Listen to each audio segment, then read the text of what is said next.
Alright everyone, this is phase 2. Assemble the complete cycle, check all the nuts and bolts, lube the bearings when necessary.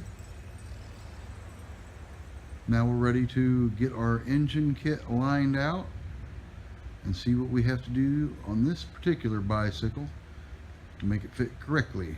Let's get started on phase 2, the rear wheel assembly. Now as you can see, we use the aluminum hub mount. It comes with the rag joint kit,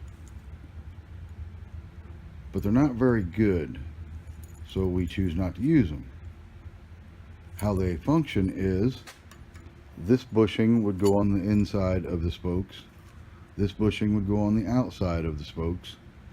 It sandwiches between with your sprocket mounted to these bolts, so it would go on with the sprocket on it looking thus. The problem is, if you do not get it 100% in the center, you have a sprocket that does this, and that's not good for your chain or longevity or keeping your chain aligned.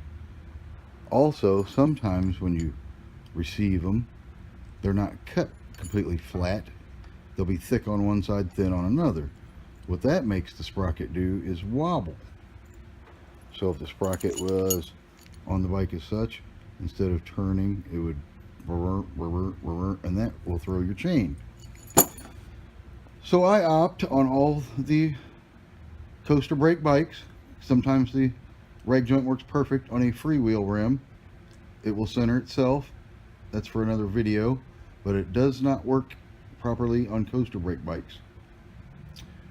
So we use the aluminum hub mount. Mounts to the drum, takes the pressure off the spokes, takes a lot of pressure off of the wheel bearing from being pulled all the time through the spokes instead of just being rotated by the engine. So that takes a little stress off of the rear wheel. Also, something else we do before we mount the sprocket, when you get your standard sprocket, as you will see, the dust cover is installed, although the sprocket is not machined to fit over the dust cover. Now a lot of folks just take the dust cover off and toss it. The problem with that theory is, as you can see in the video, there are your wheel bearings. Now the grease can run out. Also, now they're exposed to all the elements, dirt, grime, dust, snow, rain, etc. And that prematurely wears out your back rim. So we choose to machine the center of the sprocket to fit the dust cap. Now that the sprocket has been properly machined, we have a machine for it. We don't suggest you try it with your grinder at home. You can't get a perfect, true circle.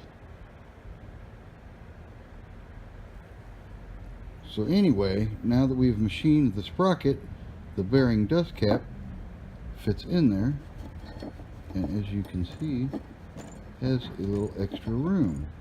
So when it is on the rim, which I will show you, they don't interfere with one another.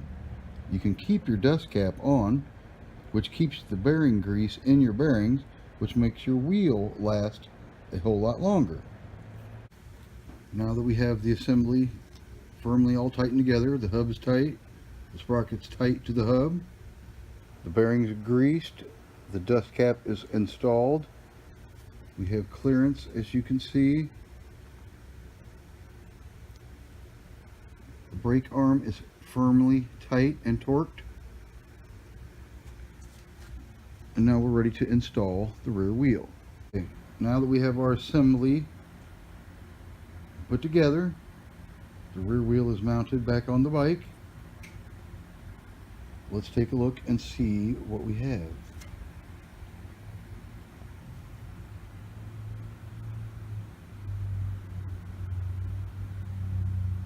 That is what you want, a true turning sprocket.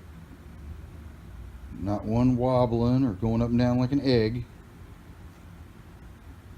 A smooth turning rim and a straight turning rear sprocket. Okay, moving on to phase 3.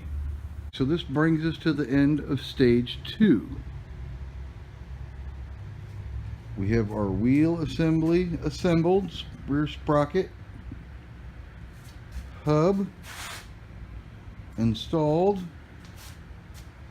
Our chain is cut to length to fit the bike, is ready to ride. Front motor mount has been built, welded in, and installed to the engine. So you don't have any of those stripped out bolts or U-bolts that are always stripping out or stretching and always getting loose. We eliminate that. Solid welded motor mount, aluminum rear hub, chain is perfectly aligned. It's not necessary to drill and pin the chain tensioner when you run this setup because the chain runs perfectly straight. Although I do it just as a precautionary measure. The usual thing people have problems with when the chain tensioner gets yanked in toward the wheel, that happens because they're usually running that rag joint, something's not straight, the chain rides up on the gear on the top of the teeth, something's got to move when it does that. If the chain doesn't come derailed, it usually yanks in the idler tension pulley. But on this particular setup, that's why I run it. It does not happen to people. You have minimal chain problems. But I will and do pin that just for a precautionary measure after the rest of the assembly, and it has its first test ride to make everything is adjusted and where it needs to be before that piece is permanentized in that area. We've reached the end of the third phase. The engine's installed, the chain's installed, the bike is basically whole. That's the stage. I take it for a test ride to make sure everything is functioning properly. I have not yet installed the chain guard in case anything needs to be adjusted there. Nor have I installed this loom for the wires and harness. In case you have a bad CBI from the get, any of the electrical problems, it's all figured out for you before you ever see the bike. Nobody wants to take a bike home that doesn't run. Alright, well I will